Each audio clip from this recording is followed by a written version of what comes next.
ਸਤਿ ਸ੍ਰੀ ਅਕਾਲ। ਨਵਾਂ ਪੰਜਾਬ 'ਚ ਤੁਹਾਡਾ ਸਾਰਿਆਂ ਦਾ ਸਵਾਗਤ। ਜੀ ਆਇਆਂ। ਮੈਂ ਹਾਂ ਨਵਨੀਤ ਸਿੰਘ ਵਧਵਾ। ਕਿ ਪੰਜਾਬ ਦੀ ਕਾਨੂੰਨ ਵਿਵਸਥਾ ਨੂੰ ਲੈ ਕੇ ਜੋ ਪਿਛਲੇ ਕਈ ਦਿਨਾਂ ਤੋਂ ਲਗਾਤਾਰ ਸਵਾਲ ਖੜੇ ਹੋ ਰਹੇ ਨੇ ਕਿ ਉਹ ਠੀਕ ਨੇ, ਯਾਨੀ ਕਿ ਪੰਜਾਬ ਦੀ ਕਾਨੂੰਨ ਵਿਵਸਥਾ ਵਾਕਈ ਆਮ ਆਦਮੀ ਪਾਰਟੀ ਦੀ ਸਰਕਾਰ ਤੋਂ ਸਾਂਭੀ ਨਹੀਂ ਜਾ ਰਹੀ। ਜੋ ਹਾਲਾਤ ਬੀਤੇ ਦਿਨ ਗੁਰਦਾਸਪੁਰ ਬਣੇ, ਜਿਸ ਤਰ੍ਹਾਂ ਦੋ ਪੁਲਿਸ ਜਵਾਨਾਂ ਦਾ ਕਤਲ ਕਰ ਦਿੱਤਾ ਗਿਆ, ਉਹਨੂੰ ਕਤਲ ਹੀ ਕਹਾਂਗੇ ਕਿ ਜਿਸ ਤਰ੍ਹਾਂ ਗੋਲੀ ਮਾਰੀ ਗਈ, ਔਰ ਉਸ ਤੋਂ ਬਾਅਦ ਜੋ ਰਵਈਆ ਪੰਜਾਬ ਪੁਲਿਸ ਦਾ ਰਿਹਾ, ਮੈਂ ਮਾਫੀ ਨਾਲ ਕਹਿ ਰਿਹਾ ਰਵਈਆ ਇਸ ਕਰਕੇ ਰਿਹਾ ਕਿ ਪਹਿਲਾਂ ਜਿਸ ਤਰ੍ਹਾਂ ਖਾਨਾ ਪੂਰਤੀ ਕਰਨ ਦੀ ਕੋਸ਼ਿਸ਼ ਕੀਤੀ ਗਈ, ਉਹ ਸਵਾਲ ਖੜੇ ਕਰਦੀ ਹੈ। ਅੱਜ ਮੈਂ ਉਸ ਮਸਲੇ ਤੇ ਗੱਲ ਕਰਨੀ ਹੈ। ਗੱਲ ਇਸ ਕਰਕੇ ਕਰਨੀ ਹੈ ਕਿ ਪੰਜਾਬ ਪੁਲਿਸ ਕਿਉਂ ਲਗਾਤਾਰ ਇਸ ਤਰ੍ਹਾਂ ਦੇ ਬਿਆਨ ਦਿੰਦੀ ਔਰ ਬਾਅਦ ਚ ਜਾਂਚ ਦੀ ਗੱਲ ਕਹਿ ਕੇ ਗੱਲ ਕੁਝ ਹੋਰ ਨਿਕਲਦੀ ਹੈ। ਜਾਂ ਕਹਿ ਲਓ ਕਿ ਸ਼ਾਇਦ ਪੰਜਾਬ ਪੁਲਿਸ ਦਾ ਸਿਆਸੀਕਰਨ ਇੰਨਾ ਕੁ ਹੋ ਗਿਆ ਹੈ ਕਿ ਹਾਲਾਤ ਜਿਹੜੇ ਨੇ ਉਹ ਦਿਨ ਬ ਦਿਨ ਬਦ ਤੋਂ ਬਦਤਰ ਹੁੰਦੇ ਜਾ ਰਹੇ ਨੇ। ਇਹ ਸੋਚਣਾ ਪਏਗਾ। ਗੁਰਦਾਸਪੁਰ ਵਿਖੇ ਜਿਸ ਤਰ੍ਹਾਂ ਦੋ ਜਵਾਨ, ਇੱਕ ASI ਤੇ ਇੱਕ ਹੋਮਗਾਰਡ, ਜਿਨ੍ਹਾਂ ਦੇ ਸਿਰ 'ਚ ਤੇ ਇੱਕ ਦੇ ਪੇਟ 'ਚ ਗੋਲੀ ਮਾਰ ਕੇ ਕਤਲ ਕੀਤਾ ਗਿਆ, ਜਾਂ ਕਹਿ ਲਓ ਕਿ ਉਹਨਾਂ ਨੂੰ ਸ਼ਹੀਦ ਕੀਤਾ ਗਿਆ, ਉਸਨੇ ਕਈ ਸਵਾਲ ਖੜੇ ਕੀਤੇ ਨੇ। ਸਭ ਤੋਂ ਪਹਿਲੀ ਗੱਲ ਕਿ ਜਦੋਂ ਘਟਨਾ ਸਾਹਮਣੇ ਆਈ, ਬਿਨਾਂ ਕਿਸੇ ਜਾਂਚ ਤੋਂ, ਬਿਨਾਂ ਕਿਸੇ ਪ੍ਰਾਇਮਰੀ ਕਿਸੇ ਤਰ੍ਹਾਂ ਦੀ ਫੋਰੈਂਸਿਕ ਜਾਂਚ ਜਾਂ ਕਿਸੇ ਹੋਰ ਤਰ੍ਹਾਂ ਦੀ ਜਾਂਚ ਤੋਂ ਇਹ ਕਹਿ ਦੇਣਾ ਕਿ ਇਹ ਲੱਗ ਰਿਹਾ ਹੈ ਕਿ ਸ਼ਾਇਦ ਦੋਨਾਂ ਨੇ ਇੱਕ ਦੂਜੇ ਨੂੰ ਗੋਲੀ ਮਾਰਤੀ, ਜਿਸ ਤੋਂ ਬਾਅਦ ਉਹਨਾਂ ਜਵਾਨਾਂ ਦੇ ਪਰਿਵਾਰਾਂ 'ਚ ਵੀ ਗੁੱਸਾ। ਉਹ ਵੀ ਸਾਫ਼ ਤੌਰ ਤੇ ਕਹਿ ਰਹੇ ਕਿ ਆਖਿਰਕਾਰ ਇਸ ਤਰ੍ਹਾਂ ਦਾ ਬਿਆਨ ਦਿੱਤਾ ਕਿਉਂ ਗਿਆ, ਕਿ ਆਪਣੀ ਕੋਈ ਨਲਾਇਕੀ ਛੁਪਾਉਣ ਲਈ ਦਿੱਤਾ ਗਿਆ ਸ਼ੁਰੂਆਤੀ ਤੌਰ ਤੇ।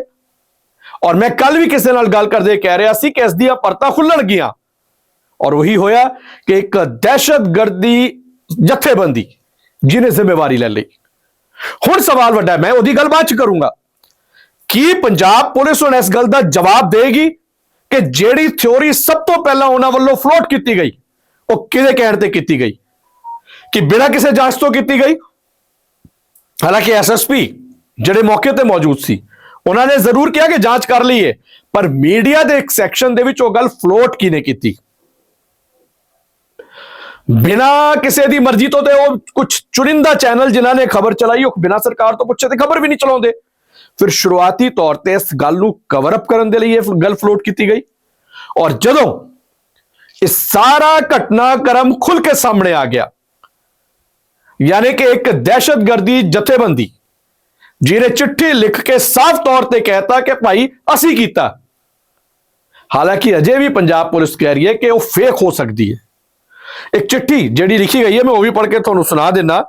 ਉਸ ਚਿੱਠੀ ਦੇ ਵਿੱਚ ਸਾਫ਼ ਤੌਰ ਤੇ ਲਿਖਿਆ ਹੋਇਆ ਹੈ, ਉਹ ਕੀ ਲਿਖਿਆ ਹੋਇਆ ਉਹ ਵੀ ਜਾਣਕਾਰੀ ਮੈਂ ਤੁਹਾਡੇ ਨਾਲ ਸਾਂਝੀ ਕਰਨਾ। ਕਿਉਂਕਿ ਦੇਖੋ, ਇੱਕ ਬੜਾ ਵੱਡਾ ਮਸਲਾ ਹੈ ਕਿ ਆਖਿਰਕਾਰ ਇਸ ਤਰ੍ਹਾਂ ਪੁਲਿਸ ਦੇ ਦੋ ਜਵਾਨਾਂ ਨਾਲ ਗੋਲੀਆਂ ਮਾਰ ਕੇ ਦੇਰ ਰਾਤ ਕਤਲ ਕਰ ਦੇਣਾ। ਇੱਕ CCTV ਫੁਟੇਜ ਵੀ ਆਈ ਹੈ ਜਿਸ ਨੂੰ ਕਥਿਤ ਤੌਰ ਤੇ ਕਿਹਾ ਜਾ ਰਿਹਾ ਹੈ ਕਿ ਸ਼ਾਇਦ ਉਸੇ ਟਾਈਮ ਦੇ ਆਸ-ਪਾਸ ਦੀ, ਮੈਂ ਇਹਦੀ ਪੁਸ਼ਟੀ ਨਹੀਂ ਕਰਦਾ, ਪਰ ਉਹ ਕਿਹਾ ਗਿਆ ਕਿ ਉਸੇ ਟਾਈਮ ਦੇ ਆਸ-ਪਾਸ ਦੀ ਇਹ ਵੀਡੀਓ ਹੈ ਜਿਹਦੇ ਵਿੱਚ 5 ਨੌਜਵਾਨ ਦੋ ਬਾਈਕਾਂ ਤੇ ਸਵਾਰ ਹੋ ਕੇ ਉਸ ਏਰੀਏ ਦੇ ਲਾਗਿਓਂ ਨਿਕਲ ਰਹੇ ਹੈ। ਇਸ ਕਰਕੇ ਖਦਸ਼ਾ ਜ਼ਾਹਰ ਕੀਤਾ ਜਾ ਰਿਹਾ। ਫਿਰ ਇੱਕ ਵੀਡੀਓ ਹੋਰ ਵਾਇਰਲ ਹੋ ਰਹੀ ਹੈ ਜੋ ਕਿ ਪਾਕਿਸਤਾਨੀ ਡੌਨ ਸ਼ਹਿਜਾਦ ਭੱਟੀ ਵੱਲੋਂ ਕੀਤੀ ਗਈ ਹੈ, ਜਿਹਦੇ ਚ ਦਿਖਾਇਆ ਜਾ ਰਿਹਾ ਕਿ ਕਿਵੇਂ ਆਪਣੀ ਬੰਦੂਕ ਤੇ ਸਾਇਲੈਂਸਰ ਲਾ ਕੇ ਉਸ ਜਵਾਨ ਦੇ ਸਿਰ 'ਚ ਗੋਲੀ ਮਾਰੀ ਗਈ। ਹਾਲਾਂਕਿ ਅਜੇ ਉਹਦੀ ਵੀ ਕੋਈ ਪੁਸ਼ਟੀ ਨਹੀਂ ਕਰ ਰਹੀ ਪੰਜਾਬ ਪੁਲਿਸ, ਪਰ ਇਹਨਾਂ ਘਟਨਾਵਾਂ ਨੇ ਨਾ ਹੈਰਾਨ ਬਹੁਤ ਕਰ ਦਿੱਤਾ ਹੈ ਕਿ ਆਖਿਰਕਾਰ ਦੇਖੋ, ਜੇ ਕਿਸੇ ਬਾਹਰਲੀ ਤਾਕਤ ਦਾ ਹੈ ਤੇ ਉਹਦੀ ਜਾਂਚ ਕਰੋ, ਤੇ ਜੇ ਤੁਹਾਡੀ ਕਾਨੂੰਨ ਵਿਵਸਥਾ ਦਾ ਫੇਲੀਅਰ ਹੈ, ਫਿਰ ਉਹ ਵੀ ਗੱਲ ਲੋਕਾਂ ਦੇ ਸਾਹਮਣੇ ਆਣੀ ਚਾਹੀਦੀ ਹੈ। ਹੁਣ DGP ਨੂੰ ਲੈ ਕੇ ਕਈ ਸਵਾਲ ਵਿਰੋਧੀ ਲਗਾਤਾਰ ਖੜੇ ਕਰ ਰਹੇ ਹੈ, ਮੈਂ ਉਹਨਾਂ ਗੱਲਾਂ 'ਚ ਜਾਊਂਗਾ ਤੇ ਗੱਲ ਫਿਰ ਸਿਆਸੀ ਹੋ ਜਾਣੀ ਹੈ। ਪਰ ਕੁੱਲ ਮਿਲਾ ਕੇ ਇਸ ਜੋ ਚਿੱਠੀ ਜਾਰੀ ਕੀਤੀ ਗਈ ਹੈ, ਉਸਨੇ ਪਰਤਾਂ ਬਹੁਤ ਖੋਲੀਆਂ ਨੇ, ਔਰ ਸਾਫ਼ ਤੌਰ ਤੇ ਮੈਂ ਕਹਿ ਸਕਦਾ ਕਿ ਪਰਤਾਂ ਇਸ ਤਰ੍ਹਾਂ ਦੀਆਂ ਖੋਲੀਆਂ ਨੇ ਕਿ ਕਈ ਸਵਾਲ ਜਿਹੜੇ ਨੇ ਉਹ ਖੜੇ ਹੋਏ ਨੇ। ਚਿੱਠੀ ਕੀ ਕਹਿ ਰਹੀ ਹੈ ਮੈਂ ਉਹ ਪੜ੍ਹ ਕੇ ਤੁਹਾਨੂੰ ਦੱਸ ਦੇਣਾ, ਔਰ ਚਿੱਠੀ ਤੁਹਾਡੇ ਨਾਲ ਸਾਂਝੀ ਵੀ ਕਰ ਲੈਣਾ। चिट्ठी विच साफ तौर पे लिखा गया है कि सभी को बधाई।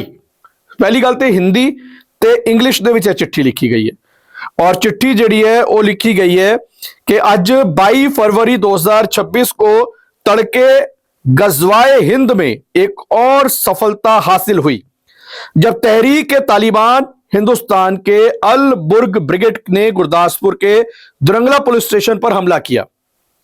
तहरीक तालिबान हिंदुस्तान ने इस हमले की जिम्मेदारी स्वीकार की है, जिसमें 2 पुलिसकर्मी शहीद हो गए, भविष्य में भारतीय सरकारी वर्दीधारी अधिकारियों के खिलाफ ऐसे हमले और भी तीव्र रूप में जारी रहेंगे। जनता को सलाह दी जाती है कि वो सेना, पुलिस और बीएसएफ बलों से इस्तीफा दे दें, अन्यथा उन्हें उनके घरों में निशाना बनाया जाएगा। सो एक चिट्ठी जारी की गई है। एक चिट्ठी जी है तहरीक तालिबान हिंदुस्तान, यानी कि तहरीक तालिबान दी कोई ऑर्गेनाइजेशन जी हिंदुस्तान च काम करती है, इस तरह के यह दावा किया जा रहा है कि चिट्ठी ਉਹਦੇ ਵੱਲੋਂ जारी की गई है। हालांकि पंजाब पुलिस अजे भी इस चिट्ठी ਨੂੰ डिनाई कर रही है। मतलब पंजाब पुलिस अजे भी कह रही है कि चिट्ठी फेक हो सकती है, अजे ਅਸੀਂ पुष्टि कर रहे हैं। पर मेरा भी फिर एक सवाल है, पहले बयान सुन लो पंजाब पुलिस का। जो आज एक अनफॉर्चुनेट इंसिडेंट हुआ है जिसमें हमने अपने 2 ऑफिसर्स को खोया है, उस इंसिडेंट के बारे में एक सोशल मीडिया पे एक जत्थेबंदी अल बुर्क ब्रिगेड तहरीक तालिबान की तरफ से ये जिम्मेवारी ली जा रही है। ये मैं इसके पे कहना चाहता हूँ कि ये जो एक ये ऑर्गेनाइजेशन है, ये जो जिम्मेवारी ली है, ये बिल्कुल फेक है। हम इनके एंटीसीडेंट्स फिर भी हम इनके एंटीसीडेंट्स वेरीफाई कर रहे हैं। आपने पिछोकड़ में भी देखा होगा कि कई अखौती जत्थेबंदियां ऐसा कोई इंसिडेंट हो जाता है तो अपनी जिम्मेवारी लेती हैं ताकि वो स्केयर क्रिएट हो जाए सोसाइटी में। ये जो क्लेम किया जा रहा है ये बिल्कुल फेक है। पर इसके साथ साथ मैं ये कहना चाहता हूं कि ये इंसिडेंट को हमने बड़ी गंभीरता से लिया है और हम इस इंसिडेंट को बड़ी ढूंढाई से, बड़े प्रोफेशनल तरीके से इसमें इन्वेस्टिगेशन कर रहे हैं और हर पहलू से इन्वेस्टिगेशन कर रहे हैं। हमारे पास वाइटल क्लूज हैं, हम इस केस को जल्दी क्रैक करेंगे। और मैं इसके माध्यम से आपको लोगों को ये भी कहना चाहता हूं कि ऐसी अफवाहों से बचें और कोई पैनिक ना करें। धन्यवाद। सो पंजाब पुलिस कह रही है कि जी चिट्ठी फेक हो सकती है, अजे ਇਹਦੇ ਤੇ ਯਕੀਨ नहीं किया जा सकता। शहजाद भट्टी वीडियो पा रहे हैं, ਇੱਥੇ बंदूक ला के गोली मारन की वीडियो। हालांकि मैं उसकी पुष्टि नहीं कर रहा, पर सवाल वड्डा है कि फिर कल किवें थ्योरी एकदम बाहर आ गई सी कि भाई आपस च गोली मार ली।